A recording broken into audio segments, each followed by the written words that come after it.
Hello friends, welcome to IAS PCS Kendra. Friends, इस video में हम साइंस के अंतर्गत कुछ एक इम्पॉर्टेंट टॉपिक्स पर चर्चा करने वाले हैं जो आपके एग्जाम पर्सपेक्टिव से काफ़ी इम्पॉर्टेंट है। और जिन भी टॉपिक्स पर इस वीडियो में हम चर्चा करने वाले हैं इनको आप केमिस्ट्री में भी देख सकते हैं एंड बायो में भी देख सकते हैं। 11th-12th की NCERT की मैं बात कर रहा हूँ, इनको आप केमिस्ट्री में भी देख सकते हैं एंड बायो में भी देख सकते हैं। चलिए बिना किसी देरी के इस वीडियो को हम शुरू करते हैं, एक एक करके सारी बातों को डिस्कस करते हैं। और हाँ, नोट्स की बात करें तो डिस्क्रिप्शन बॉक्स में व्हाट्सएप नंबर दिया हुआ है, आप वहाँ पर मैसेज करके टेलीग्राम चैनल का सब्सक्रिप्शन भी ले सकते हैं, जहाँ पर बाकी सारे सब्जेक्ट्स के रिवीजन नोट्स ऑलरेडी उपलब्ध हैं except current affairs. Current affairs को छोड़कर जितने भी सब्जेक्ट्स हैं उनके रिवीजन नोट टेलीग्राम चैनल पर उपलब्ध हैं। चलिए बिना किसी देरी के इस वीडियो को हम शुरू करते हैं, एक एक करके सारी बातों को डिस्कस करते हैं। देखिए, सबसे पहले इस वीडियो में हम बात करते हैं ड्रग्स की बात करें तो यहाँ से BPSC में प्रश्न पूछे गए हैं, ठीक है। और 11th-12th की जो NCERT है ना, 11th-12th की NCERT के अंतर्गत जितने भी इम्पोर्टेंट टॉपिक्स हैं जहाँ से प्रश्न पूछे जा रहे हैं या फिर पूछे जाएंगे, उन सबको हम एक एक करके डिस्कस कर लेंगे। और जो भी ट्रेडिशनल टॉपिक्स हैं, ट्रेडिशनल टॉपिक्स के बारे में आप पहले से अवेयर हैं, उनके नोट्स ऑलरेडी उपलब्ध है, वीडियोज उपलब्ध है, तो उनके बारे में आप पढ़े होंगे। लेकिन अभी हमारा जो मुख्य फोकस है वो है 11th-12th की जो NCERT है।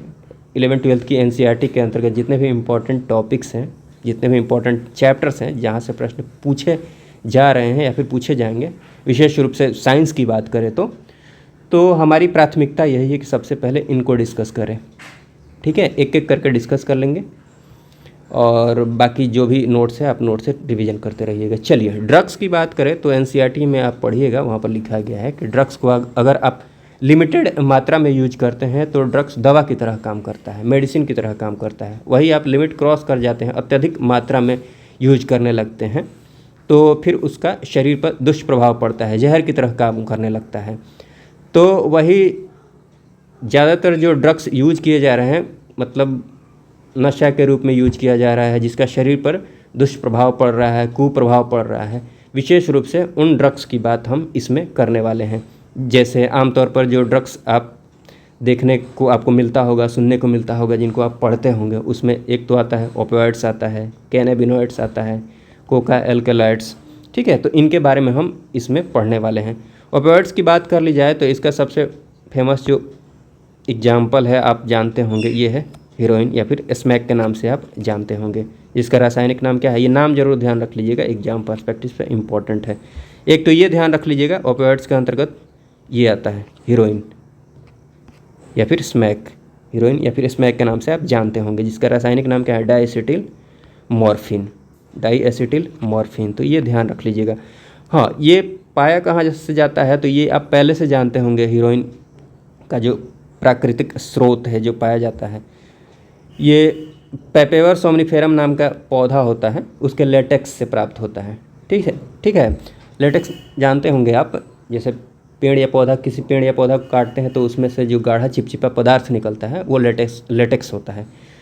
तो जो पेपेवर सोमनिफेरम होता है इसी के लेटेक्स से ये प्राप्त होता है हीरोइन, ठीक है, जिसका रासायनिक नाम क्या है, डाईएसिटिल मॉर्फिन। तो ये ध्यान रख लीजिएगा, ये आपको पहले से पता होगा, नहीं पता होगा तो इसको ध्यान रख लीजिएगा, ठीक है। हाँ, हीरोइन की बात कर ली जाए, स्मैक की बात कर ली जाए तो जनरली लोग इसको अवसादक के रूप में यूज करते हैं, डिप्रेसेंट के रूप में। अवसादक का काम क्या होता है, अवसादक नाम से ही आपको पता चल रहा होगा, मतलब ये जो केंद्रीय तंत्रिका तंत्र है, जो तंत्रिका तंत्र है, नर्वस सिस्टम है, उसकी जो एक्टिविटी होती है, उसकी जो गतिविधि होती है, उसको धीमा कर देता है, जिससे आदमी शांत फील करता है, मन को लगता है कि शांति मिल रही है, ठीक है। तो मन को शांति की खोज में लोग इसका यूज करते हैं, ऐसे समझ लीजिए, ठीक है। बस हाँ, एग्जाम पर्सपेक्टिव से जो ध्यान रखने वाली बात है वो ये ध्यान रख लीजिएगा कि ओपियोइड्स का ये जो एग्जाम्पल है वो हीरोइन या फिर स्मैक, जिसका रासायनिक नाम डाईएसिटिल मॉर्फिन है और ये पेपेवर सोमनिफेरम नामक पौधे के लेटेक्स से प्राप्त होता है। इसके बाद इम्पॉर्टेंट है, यहीं से प्रश्न पूछा गया है हाल ही फिलहाल में, कैनाबिनॉइड्स की बात कर ली जाए, इसका जो प्राकृतिक स्रोत है वो है कैनबिस सटाइवा, जिसको आप भांग के नाम से जानते हैं, कैनबिस सटाइवा। तो कैनबिस सटाइवा जो है, इसका जो पौधा होता है, इन पौधों से बहुत सारे उत्पाद तैयार होते हैं, जिनमें आप एग्जाम्पल ये ध्यान रख लीजिएगा, जिनका जो प्रमुख उत्पाद है ये है मैरिजुआना, हशीश, चरस एंड गांजा। ये चारों नाम इम्पॉर्टेंट हैं, एनसीईआरटी में लिखा गया है, आप ज़रूर इनको ध्यान रख लीजिएगा। चारों ये किसके अंतर्गत आएंगे? कैनाबिनॉइड्स के अंतर्गत। और यही प्रश्न पूछा गया था बीपीएससी में, निम्नलिखित में से कौन कैनाबिनॉइड्स का मतलब कैनाबिनॉइड्स नहीं है।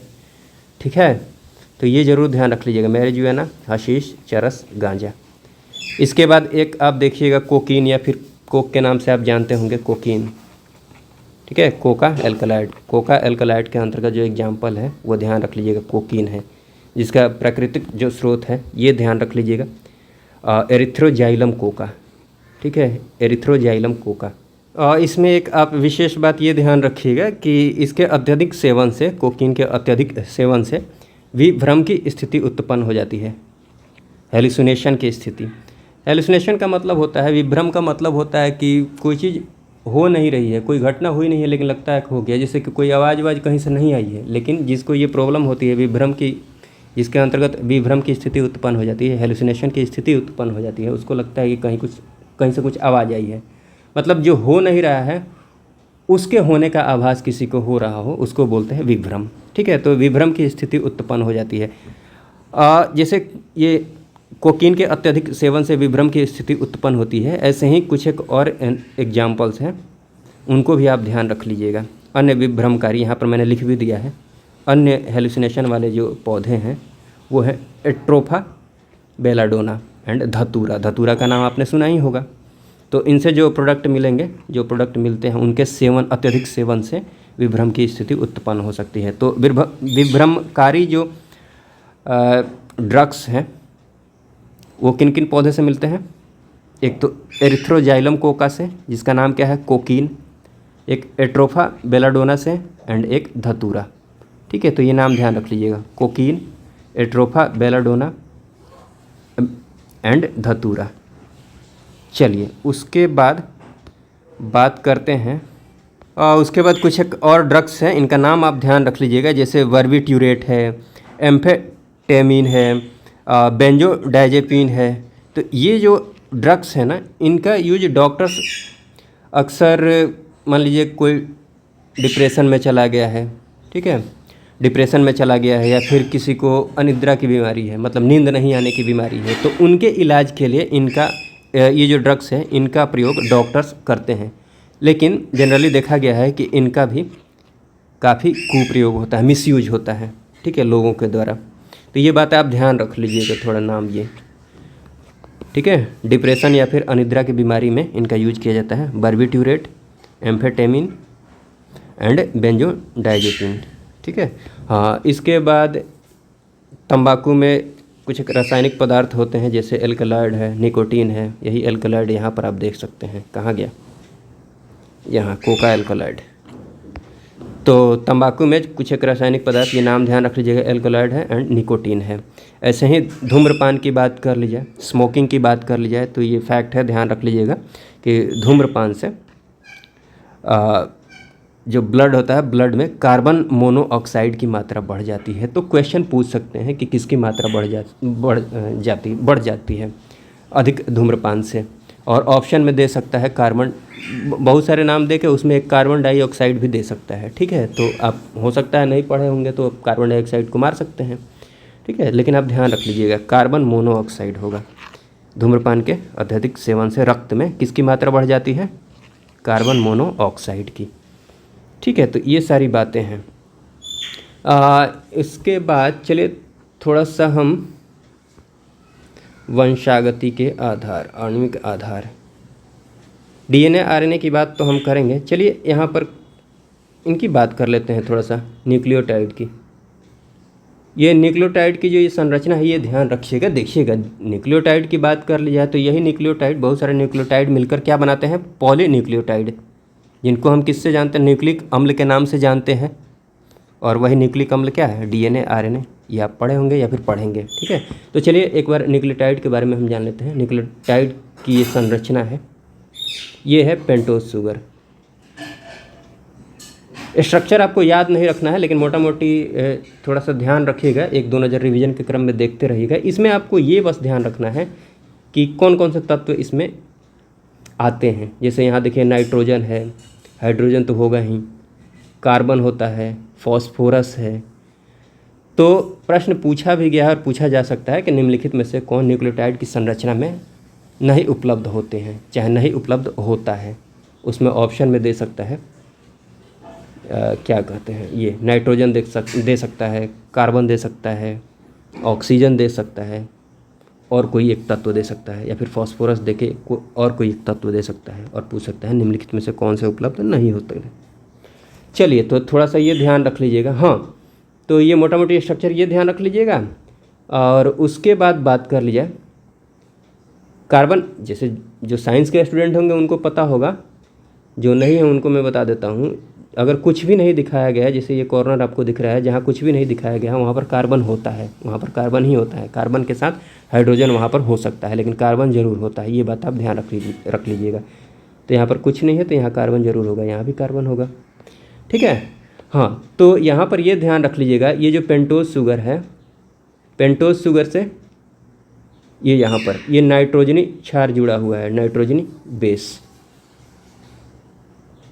यहाँ पर देखिए, तो जिस बॉन्ड से ये जुड़ा हुआ है ये है पेंटोज शुगर। पेंटोज शुगर से ये नाइट्रोजनी क्षार जुड़ा हुआ है इस बॉन्ड से। तो इस बॉन्ड का नाम आप ध्यान रख लीजिएगा, एन ग्लाइकोसिडिक बॉन्ड, ठीक है। इस बॉन्ड को कहा जाता है एन ग्लाइकोसिडिक बॉन्ड। और यहाँ पर देखिएगा, इसके साथ इधर की तरफ फॉस्फेट ग्रुप जो ये जुड़ा हुआ है, ये फॉस्फेट ग्रुप, ये है फॉस्फोएस्टर बॉन्ड, ठीक। तो ये थोड़ा सा ध्यान रख लीजिएगा। हाँ, इसमें और एक इम्पॉर्टेंट बात है। इम्पॉर्टेंट बात ये है कि अगर इसको हटा देते हैं, इसको हटा दीजिए, केवल इनकी बात हम करते हैं, ओनली इनकी बात करते हैं, मतलब ये पेंटोज शुगर प्लस ये नाइट्रोजनी बेस, नाइट्रोजनी क्षार की बात कर ली जाए, तो पेंटोज शुगर प्लस नाइट्रोजन क्षार को क्या बोला जाता है, न्यूक्लियोसाइड।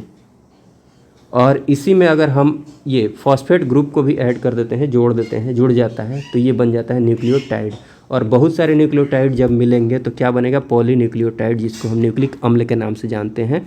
और न्यूक्लिक अम्ल में आप डीएनए आरएनए के बारे में, डीएनए आरएनए से भली भांति परिचित होंगे। डीएनए जो कि मुख्य रूप से सेल के केंद्रक में पाया जाता है एंड माइटोकॉन्ड्रिया में भी पाया जाता है। वही आरएनए की बात कर लीजिए तो ये मुख्य रूप से कोशिका द्रव्य में पाया जाता है, ठीक है। बाकी डीएनए आरएनए के बारे में हम डिटेल्स में देखने वाले हैं। हाँ, नाइट्रोजनी क्षार के बारे में थोड़ा सा जान लीजिए। ये जो यहाँ पर जुड़ा हुआ है और ये बदल सकता है, यहाँ पर ये जो है आप, ये ग्वानिन है, ये क्या है, ग्वानिन है। वैसे ही इसकी जगह पर एडेनिन हो सकता है, साइटोसिन हो सकता है, थाइमिन हो सकता है, यूरेसिल हो सकता है, ठीक है। हाँ, तो नाइट्रोजनी क्षार के अंतर्गत देखिएगा, दो तरह के नाइट्रोजनी क्षार आप देखेंगे, एक तो प्यूरिन्स और एक पैरामिडीन। तो प्यूरिन्स एंड पैरामिडीन की बात कर ली जाए तो यहाँ पर देखिएगा, प्यूरिन्स की बात करें तो ये जो होता है ये डबल साइक्लिक होता है, यहाँ डबल साइकिल है, ठीक है। ये डबल साइक्लिक इसका स्ट्रक्चर होता है। यहाँ पर भी देख लीजिए, ये प्यूरिन का एग्जाम्पल है। वही पैरामिडीन की बात कर ली जाए तो ये सिंगल साइकिल स्ट्रक्चर होता है, सिंगल साइकिल है, यहाँ पर भी सिंगल साइकिल है, यहाँ पर भी सिंगल साइकिल है, ठीक है। तो प्यूरिन्स के अंतर्गत एग्जाम्पल्स आप जरूर ध्यान रख लीजिएगा, एडेनिन, ग्वानिन, एडेनिन, ग्वानिन। और वही पैरामिडीन की बात कर लीजिए तो इसके अंतर्गत ध्यान रख लीजिएगा, साइटोसिन, यूरेसिल, थाइमिन, ठीक है। तो डीएनए की बात कर ली जाए तो डीएनए में देखिएगा जो नाइट्रोजनी क्षार होते हैं, ये 4 नाइट्रोजनी क्षार यहाँ पर भी उपलब्ध होते हैं और 4 यहाँ पर भी। तो इसमें एक यहाँ पर चेंज आता है, ये हो गया आपको थाइमिन, ये आप पहले से भी जानते होंगे। डीएनए में देखिएगा कि थाइमिन मतलब ये तो उपलब्ध होता ही है, इसके अलावा थाइमिन उपलब्ध होता है। लेकिन आरएनए में क्या होता है कि थाइमिन की जगह पर यूरेसिल आ जाता है, ये आ जाता है, बाकी सब सेम होते हैं, ये सेम होते हैं, ठीक है। तो ये सारी बातें आप पहले से भी जानते होंगे। बाकी इसमें जो बताने वाली बात थी वो ये कि ये थोड़ा सा स्ट्रक्चर के बारे में देख लीजिएगा। और स्ट्रक्चर में ये जो पेंटोज शुगर है, पेंटोज शुगर से जब ये जुड़ेगा, ये नाइट्रोजनी क्षार जुड़ेगा तो किस बॉन्ड से जुड़ेगा, मतलब इस बॉन्ड का नाम क्या है, ये ध्यान रख लीजिएगा, एन ग्लाइकोसिडिक बॉन्ड, ठीक है। और केवल यही जुड़ा हुआ है तो इनको बोला जाएगा न्यूक्लियोसाइड। और उसके बाद जैसे ही ये भी जुड़ जाता है, ये फॉस्फेट ग्रुप भी जुड़ जाता है, तो पूरे को क्या बोला जाएगा, न्यूक्लियोटाइड। क्लियर है? चलिए इस वीडियो में बस इतना ही रहने देते हैं, बाकी सारी बातें नेक्स्ट वीडियो में करेंगे। इस वीडियो को देखने के लिए आपका बहुत बहुत धन्यवाद। जय हिंद, जय भारत।